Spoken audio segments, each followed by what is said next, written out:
I left school when I was 12 and didn't go to middle school or high school, and UnCollege grew out of that, my own experience as a self-directed learner, and proving to myself that I could firstly get into college without having gone to middle school or high school.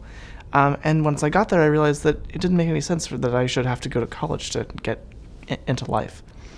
UnCollege now provides resources to self-directed learners, to people who want to learn on their own. And we have a really robust community of people who are engaging and hacking their education all over the world.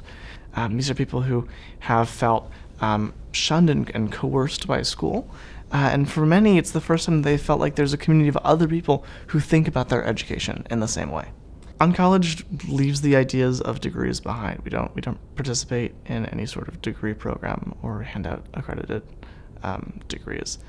We believe that people's accomplishments speak louder than pieces of paper.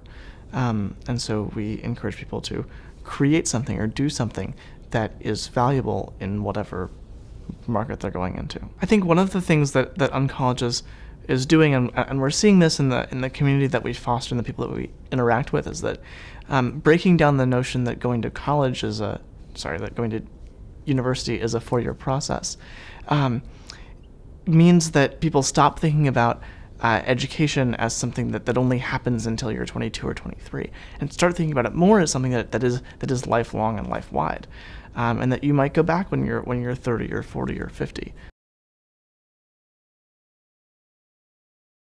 I did research and interviewed about 50 or so people who've done interesting things with their lives without relying on formal education.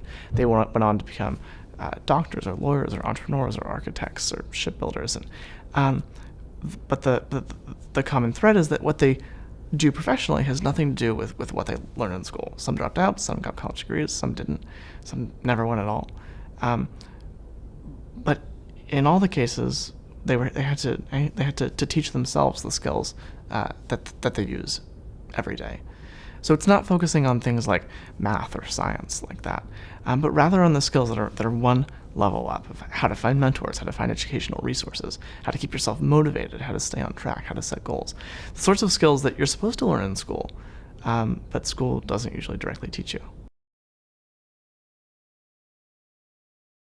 I think the biggest thing is that people who are teachers were trained to be teachers in a very certain way. It's a culture that replicates itself, and so it becomes this vicious cycle of my teacher gave me assignments when I was 12, and I'm going to give you assignments when you're 12. You're going to follow my directions, and I'm not going to ask you what you're interested in. I think more than anything else, it's changing that culture that's going to be the most difficult. You can solve the problems of physical infrastructure with enough money and capital, right? You can solve the problems of political will with enough force. But I think it's the labor on the ground that's going to be the most difficult to change.